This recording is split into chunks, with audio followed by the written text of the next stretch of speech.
দিনের শুরুতে কফি হোক বা 2 মিনিটের ম্যাগি কিংবা মিষ্টি মুখের জন্য কিটক্যাট বা মাঞ্চ, এদের ব্র্যান্ড একটাই, নেসলে, যা আমাদের দৈনন্দিন জীবনের একটা অংশ হয়ে উঠেছে।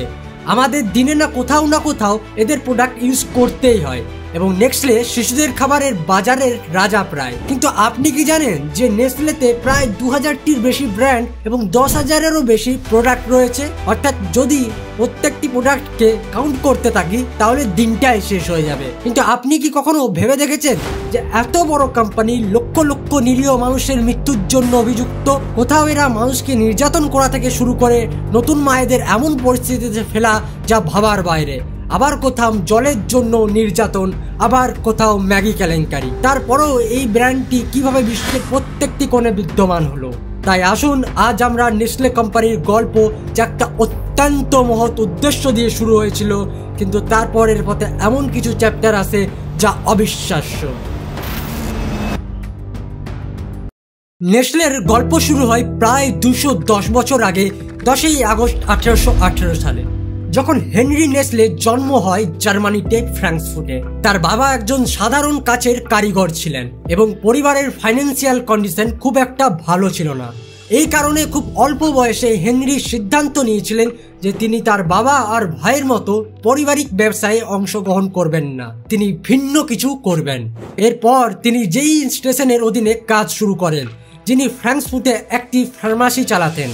হেনরি সেখানে 4 বছর কাজ করেছিলেন এবং এই সময়ে তিনি অনেক ধরনের ওষুধ অ্যান্ড রাসায়নিক জ্ঞান অর্জন করেন, যা পরবর্তী অধ্যায়ে তার জন্য খুব কার্যকর প্রমাণিত হয়। ফার্মাসি ছেড়ে দেওয়ার পর কিছু অজানা ব্যক্তিগত কারণে হেনরি জার্মানি থেকে সুইজারল্যান্ডে চলে আসেন। আর এই নতুন দেশে আসার পর হেনরি একটা বিশেষ স্পেশাল ড্রিঙ্ক তৈরি করেন, যা বিক্রি শুরু তো করেন, কিন্তু এই ড্রিঙ্ক বাজারে বিশেষ কোনো স্বীকৃতি পাননি। এরপর তিনি ভিনেগার, রাম এবং সারও তৈরি করেন, কিন্তু তাদের ড্রিঙ্ক ব্যবসার মতন এই ব্যবসাগুলো একই অবস্থা পরিণত হয়। এই সময়ে ইউরোপের শিশু মৃত্যুর হার অনেক বৃদ্ধি পায়, বিশেষ করে যেসব শিশু মায়েরা ব্রেস্ট ফিডিং করতে পারতেন না, এবং এই ধরনের শিশুরা অপুষ্টির শিকার হতো। এখন যখন হেনরি এই সম্পর্কে তথ্য সংগ্রহ শুরু করেন, তখন তিনি অবাক হয়ে গেলেন, কারণ এই ক্ষেত্রে মৃত্যুর হার খুব বেশি ছিল এবং এই সংখ্যাটা দেখে তিনি আরও খারাপ অনুভব করলেন, কারণ অনেক চেষ্টা করার পরও তার নিজের কোনো সন্তান ছিল না।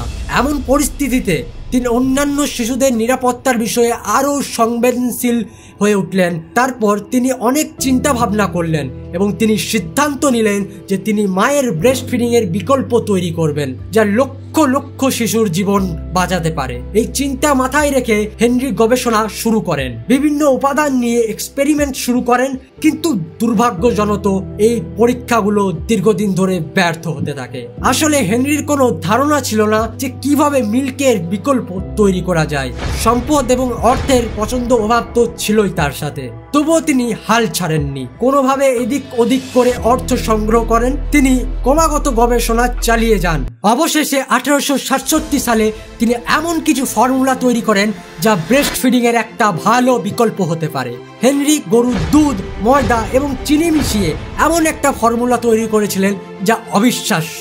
এরপর তিনি তার বন্ধু জিন বালসার, যিনি একজন মানব পুষ্টি বিজ্ঞানী ছিলেন, এর সাথে গমের আটা থেকে অ্যাসিড এবং স্টার্চকে রিমুভ করেছিলেন এটা থেকে, যাতে শিশুরা সহজে ডাইজেস্ট করতে পারে। এই ফর্মুলা নামকরণ করা হয়েছিল ফেরেন ল্যাকটিক, আর এটা বিক্রি করার জন্য তিনি নেসলে নামে একটা কোম্পানিও গঠন করেন। এখন বন্ধুরা, সবচেয়ে বড় চ্যালেঞ্জ ছিল এটি শিশুদের কাছে পৌঁছে দেওয়া, অর্থাৎ এটি কিভাবে বিক্রি করবেন, কারণ প্রথমত এটি কোনো কোম্পানি ছিল না, দ্বিতীয়ত জার্মানির বিখ্যাত বিজ্ঞানী জাস্টান কিছু সময় আগে একটা ফর্মুলা তৈরি করেছিলেন শিশুদের জন্য, যাতে প্রয়োজনীয় পুষ্টির অভাব ছিল।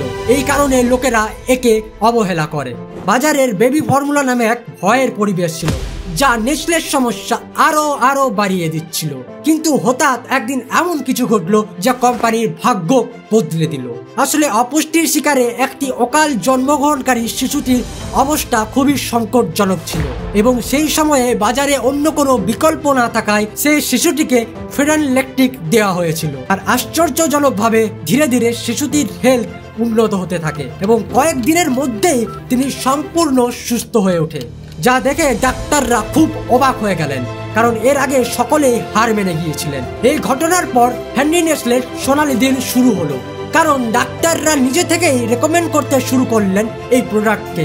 এখন শুরুর দিনগুলিতে এটি কেবল সুইজারল্যান্ডে বিক্রি হতো, কিন্তু ধীরে ধীরে ইউরোপের বাকি অংশেও চাহিদা বাড়তে থাকে। তারপর এই চাহিদার প্রোডাক্টের জন্য হেনরি একটা খুব বড় কোম্পানির কারখানা তৈরি করে। কিছুক্ষণ পরে হেনরির চোখে ধরা পড়ল যে দীর্ঘ সময় ধরে তাজা দুধ নিরাপদ রাখার মানুষের জন্য একটা বড় মাথা ব্যথা বা প্রবলেম হয়ে দাঁড়িয়েছে, কারণ তখন ফ্রিজ আবিষ্কার হয়নি। দুধ খুব দ্রুত জমাট বাঁধত এবং তারপর এই সমস্যাটি মাথায় রাখে। তারপর এই সমস্যাকে দেখে নেসলে কন্ডেন্সড মিল্ক তৈরি করেন, যাতে দুধকে একটি নির্দিষ্ট টেম্পারেচারে গরম করে ঘন করা হতো, যেখানে ভিতরে থাকা জল পুড়িয়ে দেওয়া হতো। এরপর এতে চিনি যোগ করে সংরক্ষণ করা হতো, যাতে দীর্ঘ সময়ের জন্য নষ্ট না হয়। হেনরির এই আবিষ্কার এটি কেবল মানুষের সমস্যারই সমাধান করেনি, মাত্র নেসলের জনপ্রিয়তা আরও বাড়িয়েছিল। এবং এইভাবে মাত্র কয়েক বছরের মধ্যেই হেনরি একজন ব্যর্থ ব্যবসায়ী থেকে সুইজারল্যান্ডের অন্যতম ধনী ব্যক্তি হয়ে ওঠেন। কিন্তু এই সময়ের মধ্যে হেনরি অনেক বৃদ্ধ হয়ে গিয়েছিল এবং তার নিজস্ব কোনো উত্তরাধিকারী না থাকায় তিনি 1875-এ 3 জন সহযোগীকে বিক্রি করে দেন তার কোম্পানিকে। হেনরি নেসলে ছিলেন সুইজারল্যান্ডের একজন স্থানীয় ব্যবসায়ী। তিনি শিশুদের জন্য পুষ্টি ও জীবন রক্ষার পণ্য তৈরির উদ্দেশ্যে তিনি তার কোম্পানি স্টার্ট করেছিলেন। কিন্তু যখন কোম্পানিটি নতুন মালিকদের হাতে চলে যায়, তখন এর কৌশলগত লক্ষ্য বদলে যায়। নতুন মালিকদের লক্ষ্য ছিল কোম্পানির সর্বাধিক সম্প্রসারণ এবং বিচিত্রকরণ। এই কারণে নেসলের মূল উদ্দেশ্য কেবল শিশুদের পুষ্টির জন্য সীমাবদ্ধ আর ছিল না, বরং এটি একটি লাভজনক কোম্পানিতে পরিণত হওয়া ছিল। ব্যবসার সম্প্রসারণের একটি উদ্দেশ্য নিয়ে 1905 সালে নেসলেকে অ্যাংলো সুইটস নামে একটি প্রতিদ্বন্দ্বী ব্যবসায়ীর সাথে মার্জ করা হয়। এই কারণে কোম্পানি মার্কিন যুক্তরাষ্ট্র, স্পেন, জার্মানি এবং অস্ট্রেলিয়ায় পৌঁছে যায়। ইতিমধ্যে 1912 সাল নেসলে ভারতীয় বাজারে প্রবেশ করেছে। এটি এমন শিল্পেও প্রবেশ করেছে যেখানে এটি শিশু খাবারের ছাড়া অনেক ধরনের প্যাকেজিং খাবারও বাজারে এনেছিল। একদিকে খুব দ্রুত বিশ্ব মার্কেটে কোম্পানি খেলছিল, অন্যদিকে প্রথম বিশ্বযুদ্ধ শুরু হয়ে যায়। এই যুদ্ধের কারণে ইউরোপের তাজা দুধের ব্যাপক ঘাটতি দেখা যায় এবং মানুষ দ্রুত মারা যেতে শুরু করে। মানুষ তখন কনডেন্স মিল্কের উপর নির্ভর করতে শুরু করে।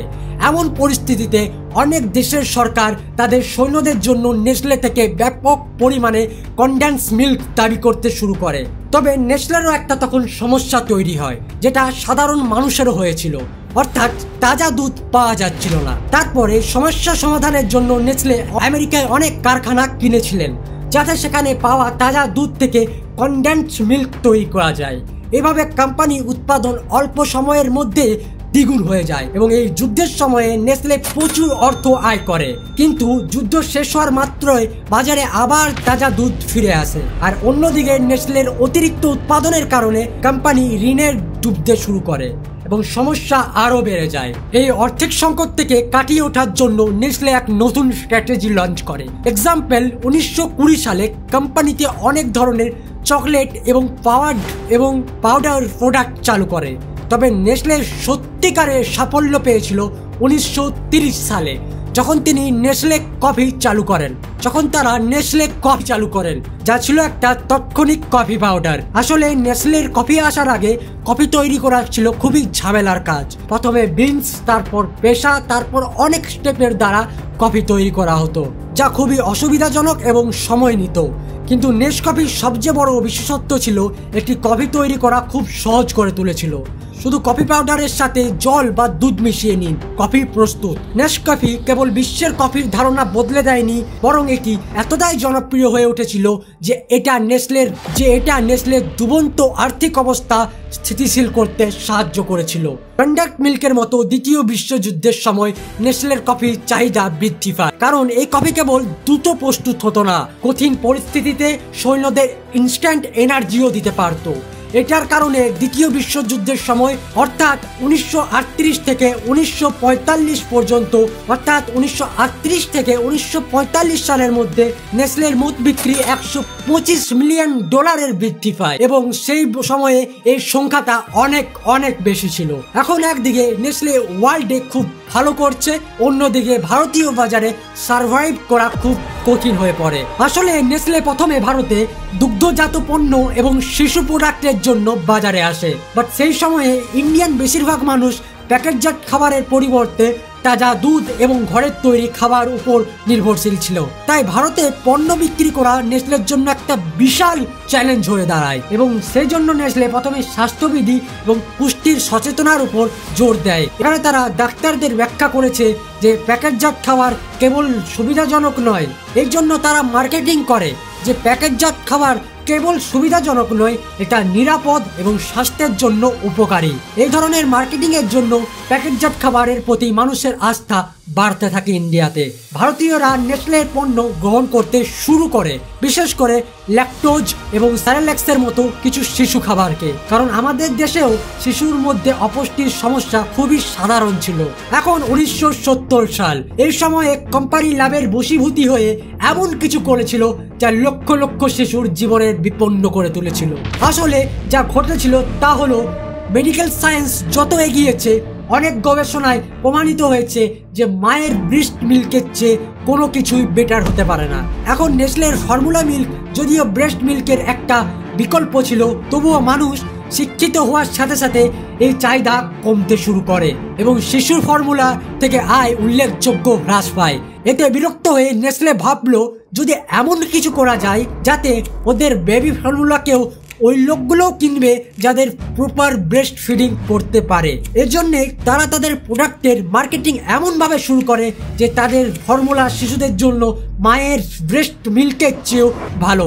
তাদের কেলেঙ্কারি শুধু মার্কেটিং এর উপর স্তব্ধ ছিল না, এবং বরং তারা ডক্টরদেরকে অর্থ দিতে স্টার্ট করে এবং সেই ডক্টররা মায়েদেরকে সাজেস্ট করে ব্রেস্ট মিল্কের বদলে তাদের নেসলে ফুড। এই কারণে যেসব মায়েরা তাদের ব্রেস্ট মিল্ক খাওয়াতো শিশুদেরকে, তারা বেবি ফর্মুলার উপর শুরু করে, তারা বেবি ফর্মুলাতে কনভার্ট হতে শুরু করে, ফলে শিশুদের সংক্রমণের ঝুঁকি অনেক বেড়ে যায়। অনুমান করা হয় নেসলের এই ভয়ঙ্কর স্টেপের জন্য লক্ষ লক্ষ শিশু প্রাণ হারিয়েছিল। এবং 1973 সালে যদি নিউ ইন্টারন্যাশনালিস্ট নামে একটা ম্যাগাজিন নেসলের এই নতুন কৌশলকে প্রকাশ না করত, তাহলে তার সব সময় অজানা থাকতো সাধারণ মানুষের কাছে। এছাড়া 1974 সালে ব্রিটিশ এনজিও একটা পত্রিকা প্রকাশ করেন যার নাম হয় দ্য বেবি কিলার। যে পত্রিকায় দেখানো হয় উন্নয়নশীল দেশগুলিকে নেসলের শিশু ফর্মুলার বিপন্ন পদ্ধতির বিরুদ্ধে গুরুতর অভিযোগ করা হয়েছে। বলা হয়েছে যে নেসলের ইচ্ছাকৃতভাবে এমন পরিস্থিতি তৈরি করেছে যে শিশুদের ব্রেস্ট মিল্কের খাওয়ানো থেকে দূরে সরে যেতে শুরু করেছিল। তাদের সুনাম নষ্ট হয়ে যায়। তখন তাদের নাম খারাপ হওয়ার পর তারা নাম ভালোর জন্য অনেক গুরুত্বপূর্ণ পদক্ষেপ নেয় পরে। এরা বিশ্বব্যাপী অনেক প্রকল্প শুরু করেছিল, যার মধ্যে রয়েছে পরিষ্কার জল এবং উন্নত স্বাস্থ্যসেবা। এই পদক্ষেপগুলির মাধ্যমে নেসলে এই বার্তা দেওয়ার চেষ্টা করেছিল যে তারা কেবল মুনাফা অর্জন করার জন্যই কাজ করে না, বরং সামাজিক দায়িত্ব পালনের জন্য তারা কাজ করে। এর সাথে সাথে নেসলে কোম্পানি বলতে বাধ্য হয়েছিল যে ব্রেস্ট মিল্ক শিশুদের পক্ষে সর্বোত্তম।